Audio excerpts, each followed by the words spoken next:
हम अपने अपने रहनुमाओं के पीछे फिदा हैं। मोदी मोदी, अरविंद अरविंद, राहुल, हमारे पास चेहरे आते रहते हैं। Indira is India, India is Indira, Modi राज आ गया, योगी राज आ गया, एके राज आ गया, राहुल गांधी जीत गए।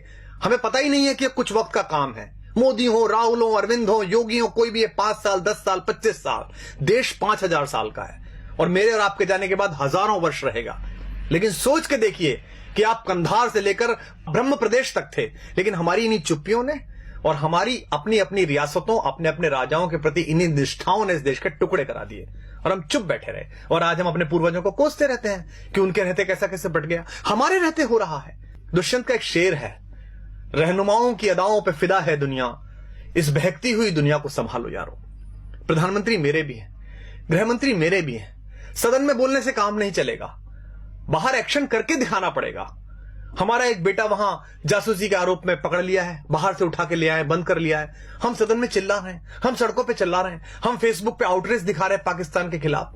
हम अमेरिका की तरफ मुंह करके कह रहे हैं कि आप पाकिस्तान को आतंकवादी देश घोषित कर दीजिए। क्यों?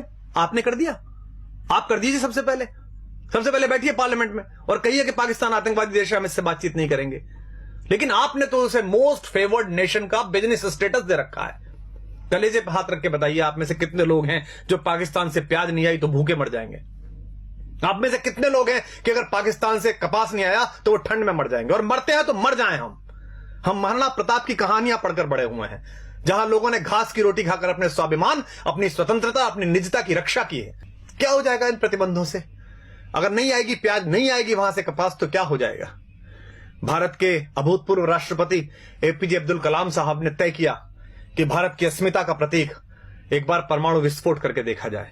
पोखरण में परमाणु विस्फोट हुआ, पूरी दुनिया ने हम पर प्रतिबंध लगाए, इसी अमेरिका ने हम पर प्रतिबंध लगाए।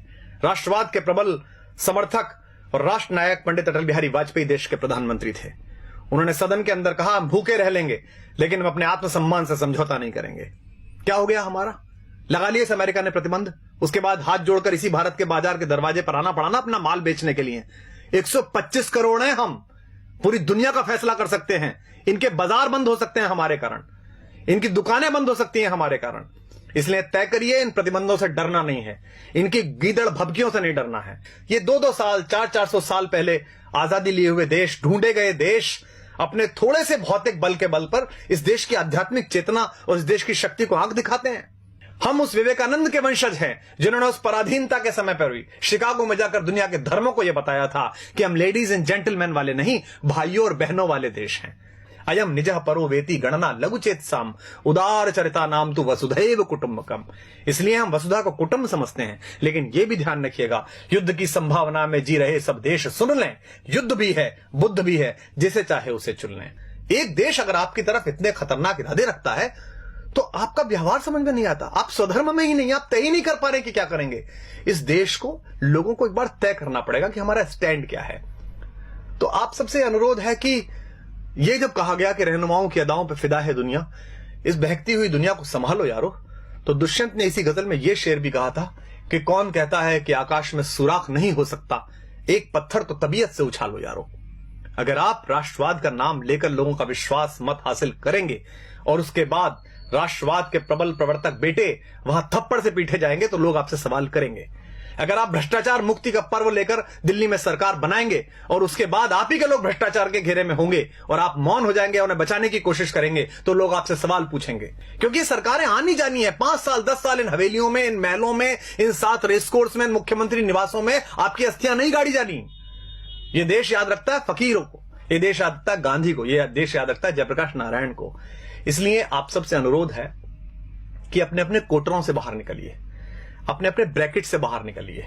संकट बहुत बड़ा है, इसे हम सामान्य समझ रहे हैं। आपके रहते, आपकी सरकार के रहते, हम सब के रहते कश्मीर में कोई भी हिंदुस्तान का झंडा जला देता है। हम किससे उम्मीद करें? कवियों से उम्मीद करें? हम पिछले 10 साल से कविता सुन रहे थे, आत्महत्या की चिता पर देखकर किसान को नींद कैसे आ जाती है देश के प्रधान को। पिछले 3 सालों में 30,000 अन्नदाता, 30,000 भूमि मां के बेटे किसान आत्महत्या कर चुके हैं। पिछली बार भी की थी, मनमोहन सिंह जी की सरकार थी तब भी की थी। इन आंकड़ों के खेल में क्या उलझना? हम जंतर मंतर पर बैठे थे, हमारे सामने भी एक किसान फांसी पर झूल गया था, हमें भी नींद आनी बंद हो गई थी। लेकिन क्या इस पर कोई करेक्टिव मेजर्स उठा सकता है? देश के बड़े बड़े सेठों के 50-50 हजार करोड़, 60-60 हजार करोड़ रुपए के कर्जे माफ कर दिए जाते हैं।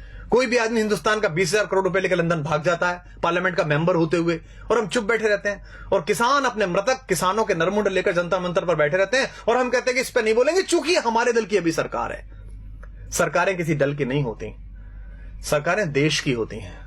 प्रधानमंत्री, मुख्यमंत्री, रक्षा मंत्री, गृह मंत्री ये किसी सरकार के हिस्से हैं, लेकिन ये देश के लोग हैं, ये किसी पार्टी का हिस्सा नहीं है। इसलिए दिल्ली के राज सिंहासन पर कोई भी बैठे, 5 वर्ष बैठे, 10 वर्ष बैठे, ईश्वर करे 20 वर्ष बैठे, जब तक ईश्वर उसे पास बुलाए तब तक वो वहां बैठे। लेकिन आम नागरिक होने के नाते इस पर सवाल उठाना शुरू करिए, अपनी अपनी राजनीतिक कैंचुलियों से बाहर निकलिए। अन्यथा इकबाल ने एक शेर कहा था, हमने उसे गंभीरता से नहीं लिया, और आज हम भारत, पाकिस्तान, बांग्लादेश के 3 टुकड़े देखते हैं। इकबाल ने जब यह शेर कहा था तब बर्मा से लेकर कंधार तक सिर्फ हम थे, हिंदोस्तान थे, सिंध नदी के आर पार पूरा भारत था। इकबाल ने कहा था, वतन की फिक्र कर नादां, मुसीबत आने वाली है, तेरी बर्बादियों के मशवरे हैं आसमानों में, न संभलोगे तो मिट जाओगे हिंदुस्तान वालों, तुम्हारी दास्तां तक भी न होगी दास्तानों में। पिछली सरकार पाकिस्तान से बात करती थी तो हम सब लोग और विपक्ष के लोग कहते थे कि देखिए कैसी सरकार है, पाकिस्तान हमले कर रहा है, हम उससे बातचीत कर रहे हैं। बातचीत होनी चाहिए, लोकतंत्र में महत्व यही है कि आप बातचीत करते रहें। लेकिन अब कोई भी अचानक पाकिस्तान चला जाता है, लाशें आती रहती हैं, पठानकोट पे हमला होता है।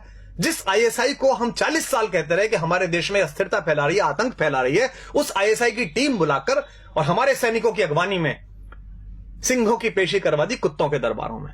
वो पठानकोट में ढूंढने के लिए गए कि हत्याएं ठीक से हो गई कि नहीं हो गई, और उसके बाद उन्होंने जाकर कह दिया रावलपिंडी में कि वो आप ही ने खुद ने कर लिया होगा। हमारा स्टैंड क्या है, हम कहना क्या चाहते हैं दुनिया से? ये देश के सारे कारपोरेट मिलकर एक कॉर्पस फंड नहीं बना सकते जिसमें एक फेंसिंग हो जाए, जिसमें हम उनसे संबंध नहीं रखें? क्या अगले 10 साल 20 साल हम ये भूल सकते हैं कि हमारे आसपास कोई पाकिस्तान नाम का राष्ट्र भी है? हम कभी क्रिकेट खेलते हैं, कभी नहीं खेलते हैं, कभी गुलाम अली को सुनते हैं, कभी नहीं सुनते हैं। उधर से गजल आ जाती है तो हमारी राष्ट्रीयता प्रभावित हो जाती है। धर्मशाला में क्रिकेट खेलनी है उनके साथ और इससे पैसा मिलेगा बीसीसीआई को, इससे कुछ सेठों के धंधे चलेंगे, कुछ लोगों के चेहरे चमकेंगे, तो हम कहते हैं नहीं नहीं, खेल तो होता रहना चाहिए, ऐसे संबंध क्यों खत्म करें? तय करिए कि देश है कि धर्मशाला है, कोई भी कहीं से घुसेगा या नहीं घुसेगा। सरहद पार भारत के जाबाज सैनिक एक ऑपरेशन करके आते हैं, सर्जिकल स्ट्राइक, पूरे देश का सिर गर्व से तन जाता है। कुछ लोग उसमें भी राजनीति करना चाहते हैं, कुछ लोग पोस्टर लगाकर उसका श्रेय लेना चाहते हैं, कुछ लोग सरकार से वो श्रेय छीनना चाहते हैं। दोनों ही गलत है। उन सैनिकों को सलाम जिन्होंने बहादुरी के साथ भारत माता का मान ऊंचा किया और घर में घुस के उन आतंकवादियों को मारा। लेकिन उसी सेना का एक सिपाही हमसे शिकायत करता है देश से कि भाई आपके नेता, आपके अफसरों की मिली भगत से मेरी दाल वो खा गए, मुझे हल्दी का पानी पीना पड़ रहा है। तो हम चुप हो जाते हैं। हमको लगता है नहीं अब चुप रहो, सरकार तो अपनी है। वो सिपाही किसका है, सरकार का कि भारत का? वो सिपाही भारतीय जनता पार्टी, आम आदमी पार्टी या कांग्रेस का नहीं है, वो हिंदुस्तान का सिपाही है। अगर आपने उसके हक में बोलना बंद कर दिया तो हिंदुस्तान की माएं अपने बेटों को सजा के सरहद पे भेजना बंद कर देंगी। आप नहीं जाते लड़ने, सैनिक जाता है। इस उंगली में एक पिन घुसा कर देखिए, उससे पता चलता है कितना दर्द होता है। वो सीने पर गोली खाने के लिए तैयार रहता है आपकी दृढ़ता के बल पर। एक सिपाही कहता है कि मुझसे काम कराए जा रहे हैं घरेलू, मेरे प्रति अत्याचार किया जाता है, तो वो गायब हो जाता है, मृत मिलता है, और हम बोलते नहीं है इस पर। मुझे भी याद है, मैं बहुत छोटा था, डॉक्टर मुरली मनोहर जोशी देश के एक बहुत बड़े राष्ट्रवादी नेता, भारत के मानव संसाधन विकास मंत्री बने बाद में, एक प्रखर वक्ता, एक बड़े पढ़े लिखे व्यक्ति, वो लाल चौक पर तिरंगा फहराने के लिए गए थे। जो आज देश के प्रधानमंत्री है नरेंद्र भाई मोदी, वो उस यात्रा के संयोजक थे। हम बड़े खुश थे। हमारे यहाँ कविता लिखी बलबीर सिंह करुण ने, कुछ देशभक्ति के मंत्र वहां हमने जाकर बांचे तो हैं, हम देशद्रोह के विषधर के फन पर चढ़कर नाचे तो हैं, आतंकवाद के अंधड़ को आगे बढ़ ललकारा तो है, धीमा ही सही तमाचा पर उसके मुंह पर मारा तो है। लो हमने जिद पूरी कर दी उस लाल चौक तक जाने की, अगली बारी रावलपिंडी पर यह झंडा फहराने की। हमने कविताएं पढ़ी, तालियां बजाई, मुझे अब भी रोमांच हो रहा है। बहुत अच्छा लगता है जब प्रधानमंत्री दिवाली की छुट्टियों पर सियाचिन जाते हैं, उन सैनिकों को बताने के लिए जाते हैं कि आप मेरे घर के मेंबर हैं। क्या हम में से ऐसा कोई नहीं कर सकता? क्या देश के प्रधानमंत्री, रक्षा मंत्री, देश के गृह मंत्री, मैं साथ चलने के लिए तैयार हूं, आप सब साथ चलने के लिए तैयार हैं। वो पूरे कश्मीर को अपने साथ लें और कश्मीर के लोगों से कहा आइए इस बार का 15 अगस्त लाल किले पर ध्वजारोहण के बाद 2 बजे ध्वजारोहण लाल चौक पर होगा। इतना बड़ा झंडा लगाएंगे हम कि उसकी छाया और उसकी फैर फैर पाकिस्तान तक दिखाई देगी। लेकिन हम बोलते नहीं हैं। लेकिन मैं बोलूंगा और आपको भी बोलना पड़ेगा, क्योंकि स्वर लय ताल छीन लो चाहे, प्राणों से भैरव गाएंगे। हम भी अगर नहीं बोले तो खुद को क्या मुंह दिखलाएंगे। अपनी संततियों के लिए, अपने समय के लिए और अपने देश के लिए खुद को तैयार करिए। अन्यथा ध्यान रखिएगा, जो देश, जो समाज अपने वर्तमान की समीक्षा नहीं करता, उसे इतिहास तो आदर देता ही नहीं है, भविष्य भी उसके लिए रास्ता देने से इनकार कर देता है। तो आप सबसे अनुरोध है, यह कष्ट साझा है, मेरा भी है, आपका भी है, क्योंकि न तेरा है न मेरा है, यह हिंदुस्तान सबका है। नहीं समझी गई ये बात तो नुकसान सबका है।